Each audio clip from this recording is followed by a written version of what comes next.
Perkenalkan Ibu, kami dari Universitas Peradaban.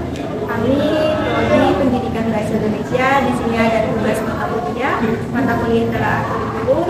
Di sini kami ditugaskan untuk observasi sama pembinaan kurikulum Merdeka yang ada di SMP Negeri 1 Magelang. Nah, di sini kami mengambil kelas 7. Nah, perkenalkan di sini kami dari kelompok berdua anggotanya. Yang pertama ada Mbak Musnah. Nah, yang kedua adalah saya sendiri, Firmawati. Sebelum ke pertanyaan, kami ingin bertanya sebelumnya ya Bu, nama Ibu siapa nih? Nama Muhammad Abdulsari. Saya mengaku pelajaran bahasa Indonesia kelas 7 di SMP 1. Kebetulan saya dapat kelas A sampai kelas. Dan ada yang Ya, langsung saja ke pertanyaan ya. Langsung saja pertanyaan pertama. Di SMP Negeri 1 Pabuyangan ini apakah sudah menggunakan kurikulum Merdeka? ya, alhamdulillah untuk kelas 7-nya kita sudah menggunakan kurikulum Merdeka. Ya, sudah menggunakan kurikulum. Ya. Oh iya, untuk kurikulum Merdeka ini apakah diterapkan ke seluruh kelas seperti itu dari kelas 7, 8 sama kelas 9? Kebetulan untuk kurikulum Merdeka itu kan baru ada di tahun ajaran 2022. Jadi ini untuk pertama kalinya kami menggunakan kurikulum Merdeka yang mana sasarannya memang kelas 7. Jadi untuk kelas 8 dan kelas 9 masih menggunakan kurikulum lama, kurikulum 2017.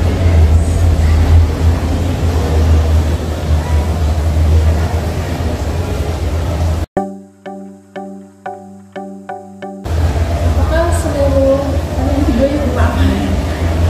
Seluruh kelas itu kelas 7, 8, dan 9 juga menerapkan kurikulum Merdeka?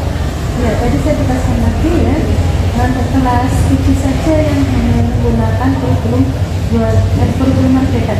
Kebetulan kan kurikulum Merdeka itu baru ada di tahun 2022-2023. Sehingga untuk kelas 8 dan kelas 9 masih menggunakan kurikulum lama, yaitu kurikulum 2013. Langsung ke pertanyaan berikutnya nih. Apakah ada sesuatu yang berbeda dalam pembelajaran atau penerapannya kayak kurikulum 2013 sama kurikulum Merdeka ini di SMP Negeri 1 Pabuyangan, terutama pada mata pelajaran yang Ibu aku yaitu mata pelajaran Bahasa Indonesia? Yang jelas beda kurikulum pasti beda penerapannya ya, termasuk dan pembelajarannya juga memang berbeda, baik materinya maupun kita sebagai pendidik dan mengajarnya. Terlebih misalnya materi ya, materi itu ada beberapa yang mungkin tadinya tidak diterapkan di kelas 7 tapi diterapkan di kelas 7. Contohnya saja seperti teks berita. Teks berita itu kan pada kurikulum sebelumnya itu kan ada di kelas 8, atau untuk kurikulum Merdeka teks berita itu ada di kelas 7. Untuk pertanyaan selanjutnya,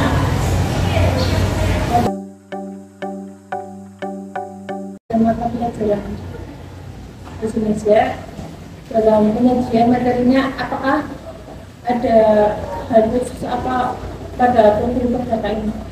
Yang jelas ada, karena apa?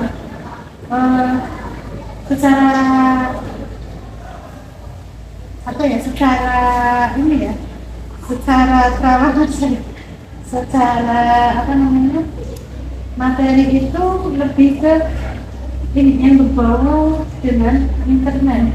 Seperti yang tadi saya sampaikan sebelumnya ya, bahwa pastinya ada. Nah, dalam hal materi itu untuk materi bahasa Indonesia yang menggunakan kurikulum Merdeka itu dikaitkan dengan internet. Maksud saya di sini tuh misalnya ada penugasan, contohnya pada semester sebelum itu kan terkait materi deskripsi ya, itu ada penugasan untuk membuat vlog, di mana si anak, si peserta didik itu membuat vlog bukan sekadar membuat saja, tetapi harus pernah melalui media sosial, entah itu YouTube, WhatsApp, Instagram, dan yang lain sebagainya. Itu yang menjadikan perbedaan yang sekarang sangat kentara ya antara kurikulum 2013 dan kurikulum Merdeka. Jadi hal-hal yang kaitannya dengan ini lebih ke penugasan itu saya rasa melihat dari jabaran materi itu selalu dikaitkan dengan media internet. Wah, ini ya.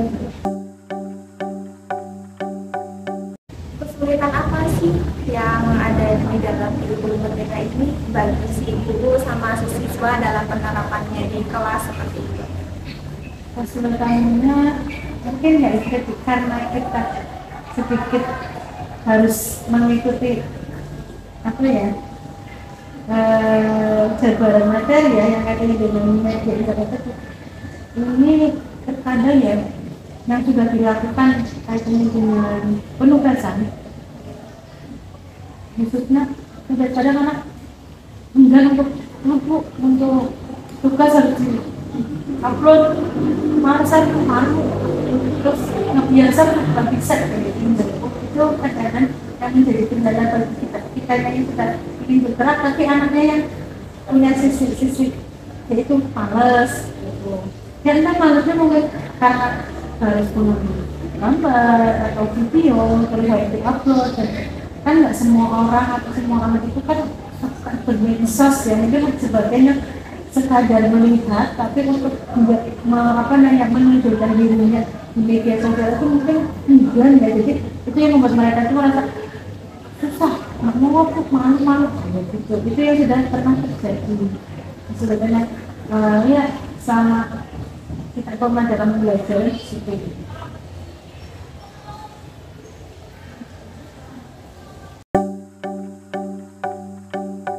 Apakah yang menjadi tantangan guru dalam melaksanakan kurikulum Merdeka, terutama pada materi bahasa Indonesia? Kebetulan Apakah yang menjadi tantangan guru dalam melaksanakan kurikulum Merdeka, terutama pada mata pelajaran bahasa Indonesia? tantangannya yang mungkin kita harus lebih memberikan semangat lagi siswa ya dalam pembelajaran yang tadi kaitannya dengan perihal tugas khususnya, karena yaitu memotivasi, memberikan apa sih ya, memberikan contoh itu sangat perlu dilakukan kepada anak-anak agar mereka benar-benar termotivasi dan mau siap melaksanakan sebagai pendidikan. Ya, yang seperti yang saya sudah berikan itu kemarin ya, tadi terkait dengan kualitas belajar itu dalam penayangan. Ini loh contohnya, ini loh buktinya. Maksudnya misal kayak tadi pembelajaran teks berita ya, ini kan kebetulan saya sudah pada materi berita itu kan kemarin ada digital, elektronik, dan cetak. Nah, kalau sekadar kita memberikan pemaparan kita ini, elektronik ini, cetak ini, tapi kalau tidak diberikan secara real atau nyatanya, mereka mungkin masih membayar. Ya, tadi saja sudah jelas ya, sudah saya kasih itu kemarin dalam bentuk tayangan. Ini yang contoh elektronik, ini contoh digital, ini contoh cetak, aja mereka masih kayak nambah, nggak nambah lagi, kita tidak memberikan seperti itu. Jadi dari mungkin kita sebagai cari apa ya, kayak cari apa namanya, ide-ide lah yang bisa membangunkan semangat dan motivasi mereka. Lanjut ya Bu, pertanyaan selanjutnya. Metode pengajaran yang digunakan dalam kurikulum Merdeka pada mata pelajaran bahasa Indonesia, apakah yang harus ada kayak gitu? Yang sering digunakan itu apa? Tadi ya, begini ya, Yang pertama sih kita memberikan semangat ya. Yang sudah saya lakukan itu biasanya memberikan kayak es breaking, tapi bukan sekedar es breaking saja, tapi di mana es breaking itu mengandung maksud dan unsur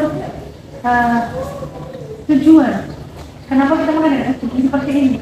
Kira-kira ada kaitannya dengan pembelajaran kita ini. Ya, itu yang pertama. Yang kedua ya tadi karena kita berbau dengan internet, ya yang kedua kita gunakan media tadi kayak agrikultur, terus tampilan-tampilan yang berhubungan dengan mata pelajaran yang kita dilaksanakan. Misalnya kita dicontohnya cerita kayak yang itu kan seperti apa itu yang saya ajarkan. Selanjutnya yang pernah saya ajarkan juga itu kaitannya dengan ekspresi rakyat. Itu kebetulan kan salah satu itu materi tentang Carmina.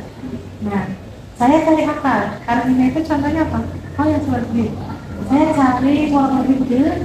Oh kebetulan waktu itu kan viral lagu Joko Pinggir ya. Kalau kita tahu apa namanya? Lirik lagunya itu masuk dalam ranah contoh ekspresi rakyat dan Carmina tadi. Ya saya gunakan dengan menyanyikan lagu dulu. Nah, coba nanti dari lagu kira-kira apa yang kalian temukan liriknya ini tuh.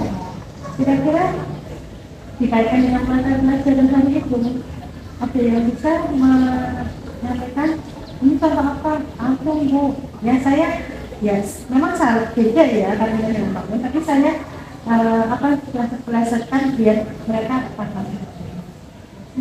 Intinya kita cari ide aja, tadi bikin atau ide-ide yang lain itu dalam intinya itu yang sifatnya ada hubungannya dengan materi yang akan kita selain walaupun sifatnya kita tadi dengan namanya kita ya tentang tapi tidak kemudian kita juga harus memiliki kreatif yang lain lagi. Itu salah satunya adalah dengan atau mungkin saya pernah juga menggunakan gerakan badan. Nah, gerakan badan contohnya apa? Untuk di unsur ada struktur teks kan apa namanya ada bagian-bagiannya ya. Nah kita kaitkan dengan badan kita, terus kita dapat ada tangan, ada kepala, ada kaki, apa bagian tubuh, bagian nah ada kaki dalam kita ini ya itu mungkin itu biasanya kayaknya perlu dilakukan bagi saya ya. Mungkin ada yang lain dengan selanjutnya apakah output yang didapatkan dalam kurikulum Bapak atau mata pelajaran di sini? Pastinya yang jelas karena kita saya dikatakan lagi ya karena kurikulum kita itu kan yang berhubungan dengan internet ya.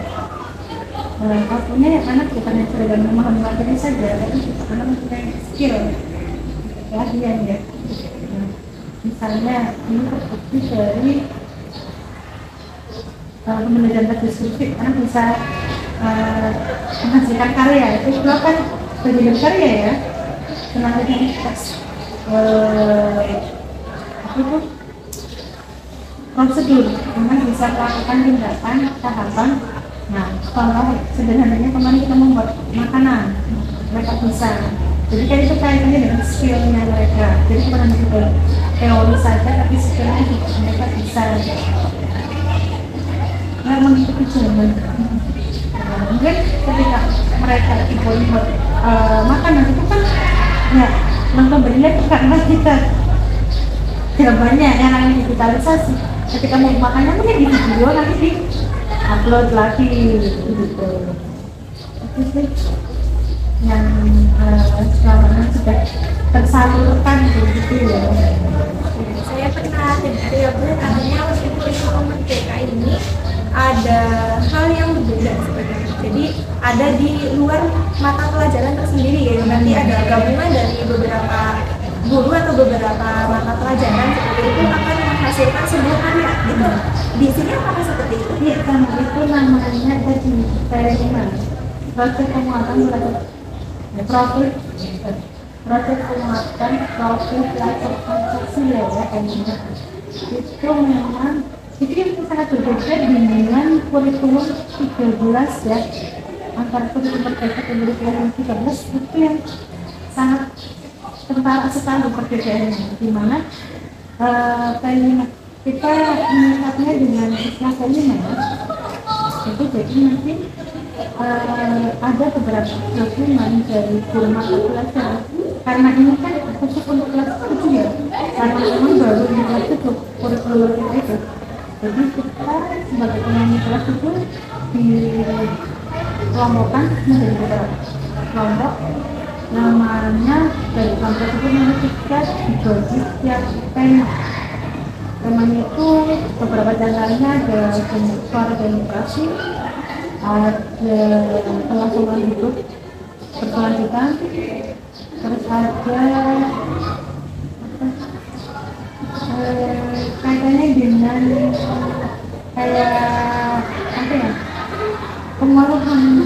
Misalnya di sini kita kemarin bahan limbah ya, ada sampah gitu ya. Nah itu mungkin sedikit berbeda dengan kurikulum sebelumnya. Itu nanti ada kayak materi sendiri yang mana nanti itu tetap diajarkan kepada anak. Hasilnya akan sekedar teori saja, nanti anak melakukan aksi. Misalnya kayak suara demokrasi di sini, nanti aksinya apa? Kita ambil salah pengikut pemilihan ketua aksi. Nah itu anak diajarkan yang pertama membuat kita pun membuat visi misinya, terus kampanye, terus posternya sebagai iklan. Nah itu di sini yang diajarkan suara demokrasi khususnya ya contohnya dengan lain seperti ini. Ya, untuk produk ini atau output ini dalam pembelajarannya seperti itu ya Bu. Katanya apa ya, dalam kelas 7 ini satu hari itu semuanya bakalan mendapatkan itu kayak gitu. Jadi jamnya tuh nggak berbeda-beda. Apakah seperti itu? Iya, itu kan nanti ada jadwalnya sendiri. Jadi kayak kan kita membuat sendiri. Itu sebetulnya kembali lagi ke masing-masing sekolah sih ya. Tapi pada dasarnya nanti ada khusus untuk jadwal penerimaan. Jadi tidak dikaitkan dengan kami tidak dimasukkan pada materi pembelajar. Materi itu seperti biasanya, tapi ada jadwal penerimaan. Jadi itu dari segi pembelajaran dari secara teori pun nanti dilaksanakan aksi nyatanya. Kalau untuk di SMP Negeri 1 Pagoyangan yang kita sendiri ya Bu, itu untuk pembelajaran seperti itu apakah seperti pembelajaran yang lain, contohnya dalam satu hari Selasa pukul sekian seperti itu, nanti serempak kayak gitu, apa berbeda? Kalau masalah itu kita kembali ke masing-masing guru tujuan dan begini serempak. Jadi kalau kita nih tapi kebetulan kemarin hasil musyawarah ya itu jadi satu guru memimpin satu kelas yang mana memegang satu tema. Jadi kayak saya misalkan namanya suara demokrasi. Suara demokrasi itu kan disusun beberapa materi tadi kayak kalau pesimis terus pidato itu nanti yang mampu saya sendiri. Jadi satu tema yang paling bagus di bawah materi tadi. Nanti saya pegang untuk satu kelas. Nanti yang lain juga sama. Maksudnya anggota yang lain di suara demokrasi pun sama, memang satu kelas satu kelas. Jadi sistemnya di sini satu tema itu ada beberapa guru dan teman guru itu nanti ditugasi untuk satu kelas bukan satu materi ya, satu materi ya, satu kelas. Itu kalau kita bersih. Kalau untuk pelaksanaannya itu sudah diperkirakan kapan? Sudah ya, kami maksimal itu sampai tanggal 17 Maret 2023 selesai. apa namanya akan 17 Maret ya. kita juga kalau untuk nyaranin saya ya ini sama yang lain karena kita nggak tahu masing-masing karena aku punya ini sendiri ya kerjaan sendiri yang jelas kalau kita ditanya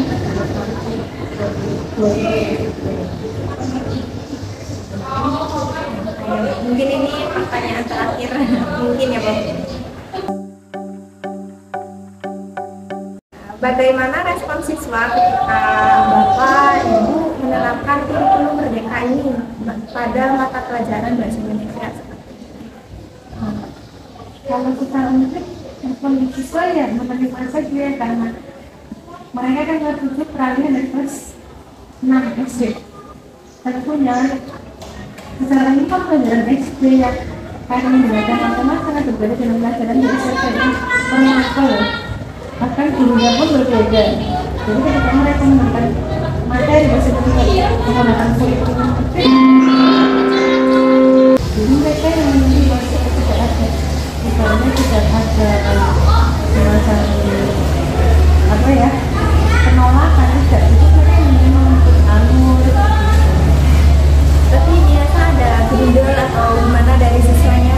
enggak kalau masalah guru tidak ada paling ya kita dikaitkan dengan tugas yang harus mereka misalkan kelompok terus harus bikin yang dukung apa tadi internet itu yang mereka katakan ya tadi kembali lagi yang siswa itu kan masing-masing ada yang mungkin suka contoh medsos suka menunjukkan diri di medsos tapi ada juga yang medsos tapi itu tidak yang menunjukkan diri nah itu yang kesulitannya di situ paling kalau sekedar mengurangi masalah materi itu selama ini tidak ada ya mereka selama ini cukup baik cukup bisa diajak kerjasama dan ya penolakan materi Mungkin itu saja pertanyaan dari kami ya Bu. Kami ucapkan terima kasih, mohon maaf telah mengganggu waktu Ibu. Gitu. Ya mungkin cukup ya nanti seumpama kami ada pertanyaan lagi atau nanti mau menghubungi Ibu bisa lewat ini. Mungkin seperti itu saja kami akhiri. Wassalamualaikum warahmatullahi wabarakatuh.